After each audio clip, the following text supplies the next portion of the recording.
The Seattle Seahawks are Super Bowl champions, and the wildest part is how cheap they kept the bill. Seattle beat the New England Patriots 29-13, smothered Drake May, and walked off the field with the second Lombardi in franchise history. The title defense is underway now, and the energy at every practice feels like a team with something to prove all over again.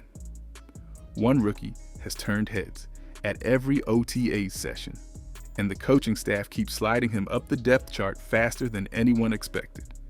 His name stays sealed for one more beat, but he reshapes the entire offense. John Schneider spent the offseason doing his favorite trick, winning twice on the same dollar. He locked up edge rusher Derek Hall on a 3-year, $42 million extension through 2029. He gave wide receiver Jackson Smith-Njigba the largest contract in team history, north of $168 million across 4 years. Quarterback Sam Darnold returns after his redemption season with a deeper group of weapons around him, and one front office move handed Seattle 2 extra third-round picks without costing a single player on the roster. A quiet windfall with a story you need to hear. The defense returns nearly every starter from the top-scoring unit in football. Devin Witherspoon wants to become the highest-paid cornerback alive, and the next domino sits right there waiting to fall. The Los Angeles Rams went all in, trading for the best edge rusher on the planet and chasing a retired legend to line up beside him. The whole league thinks the Rams own the West now. Seattle thinks otherwise, and the reason runs far deeper than one blockbuster trade.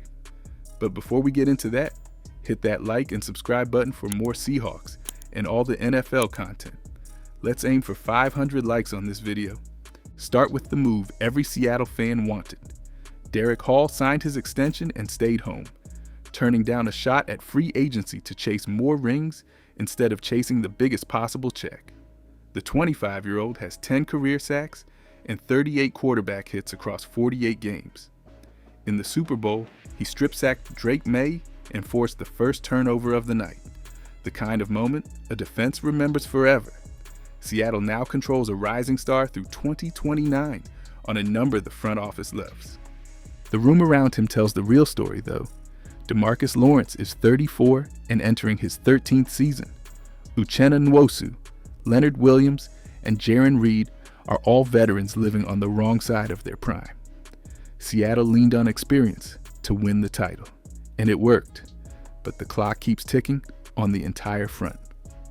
Mike McDonald knows the edge group needs fresh legs soon, and Hall becomes the bridge between the championship core and whatever this defense grows into next.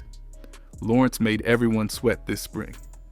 He skipped the voluntary workouts, sparked retirement chatter across the league, then ran onto the field at the second OTAs practice and ended the noise in a heartbeat. His wife had the couple's 6th child right after the title game, so family came first, the way it should. He told reporters the odds of him walking away were thin. The veteran is back, the edge room is set, and the offense is the next piece worth breaking all the way down. Sam Darnold authored one of the great redemption arcs in recent memory. Written off years ago, he started every single game, steadied the offense through the grind, and threw a touchdown in the biggest game of his life. Seattle bet on him when half the league laughed, and Seattle won the bet in full. Now he runs it back with a deeper, scarier collection of targets and a full season of trust between him and the coaching staff. Confidence like this does not fade overnight. Jackson Smith-Njigba earned every dollar of his new deal. The wideout posted a monster season and became the highest paid player in franchise history at north of $168 million. He is the heartbeat of this passing game. Pair him with veteran Cooper Kupp, who signed on to chase one more title, and tight end A.J. Barner, who caught a touchdown in the championship game, and Darnold owns weapons at every level of the field. Defenses have no good place to hide. The line held up when it mattered most. Charles Cross anchors the blind side, Abraham Lucas returns at right tackle, and the room added more youth through the draft. Seattle finished the year allowing the fewest yards per game in football and the lowest yards per carry, a defense and an offense pulling in the same direction. The unit kept its identity, kept its core intact, and somehow got richer in talent. Then the rest of the conference made a move so loud it shook the entire division. Here's the storyline nobody in Seattle saw coming. The Los Angeles Rams traded for Myles Garrett, the reigning Defensive Player of the Year, sending pass rusher Jared Verse and a haul of picks to Cleveland. Garrett wrecks games for a living, posting a record 23 sacks the season before the deal. He instantly lifts a good Rams defense into one of the most dangerous units in football. The price was steep, and the message was louder than the price. Then it got stranger. Aaron Donald, retired since 2024, started flirting with a comeback the moment the Garrett trade landed. His former teammate, Michael Brockers, lit the fuse on a podcast, hinting the great one was staying ready. Pat McAfee texted Donald, who admitted the trade got him thinking at 35 years old. Insiders kept confirming the smoke through the week. The Super Bowl sits inside the Rams' home stadium this season, and a legend wants one final run at glory on his own field. Picture Garrett and Donald lined up on the same front. The thought alone gives offensive coordinators nightmares across the conference. Seattle has to plan for a Rams pass rush built to ruin seasons. The nervous fan feels the heat rising all over the West. The wise fan remembers Seattle owns the only Lombardi in this division, earned the hard way, and the answer to all this pressure starts with one rookie nobody is shouting about nearly loud enough yet. Meet the rookie turning heads at every practice. Jadarian Price, the 32nd overall pick out of Notre Dame, is the back Seattle drafted to replace Kenneth Walker III after Walker left in free agency. Price forced 59 missed tackles over his final 2 college seasons, a wild number for a runner with his speed. He catches the ball cleanly, he cuts on a dime, and he looked crisp through the rain on the first day of OTAs. He brings the home run threat at a fraction of the old cost. The rest of the haul fills real needs with real purpose. Safety, Bud Clark, out of TCU, brings length and range to the secondary. Cornerback Julian Neal from Arkansas earned a 78.2 coverage grade in zone last season, a clean fit for this scheme. Guard Bo Stevens from Iowa allowed 0 sacks and 0 hits in his final college year and graded as the highest pick in the entire class.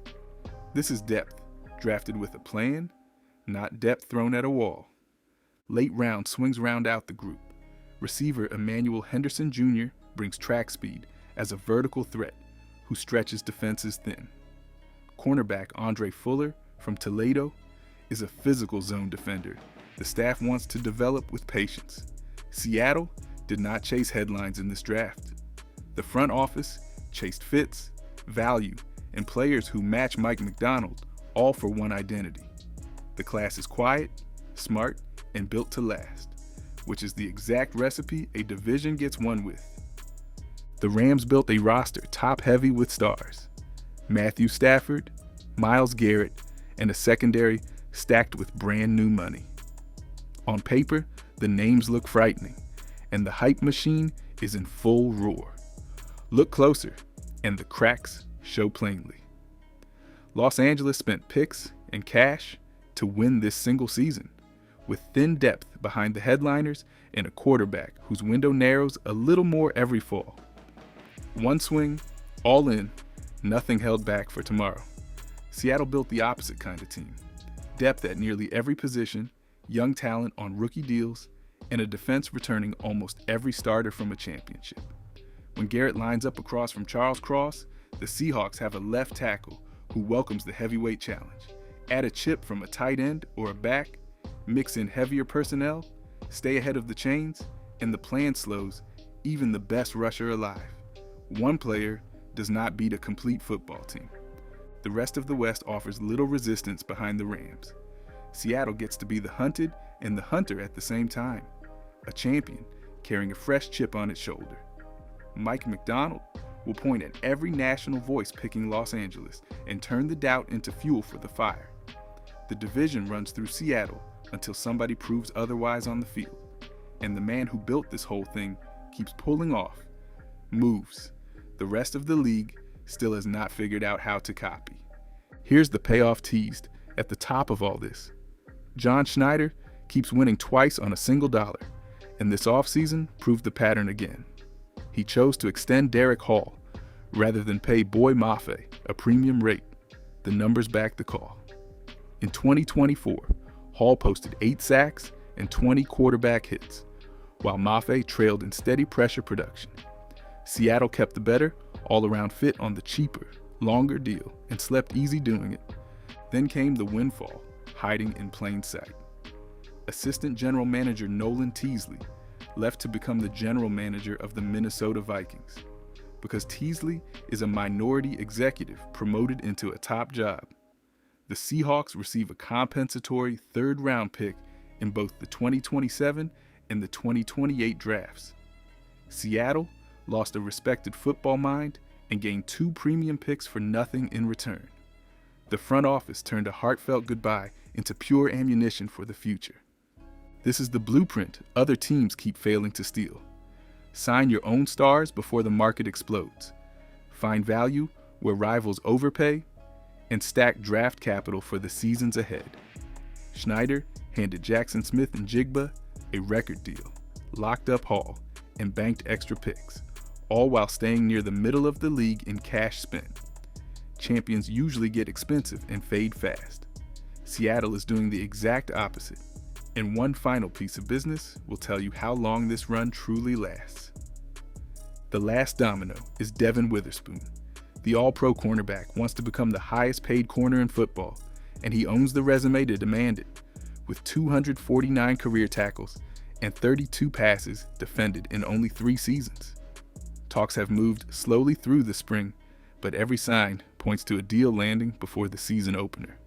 Lock him up, and Seattle keeps a shutdown secondary intact for years, the kind of group title runs get built around. So here's the bold call. Seattle wins 13 games, takes the NFC West again, and nobody in the division is built to stop them across a full season.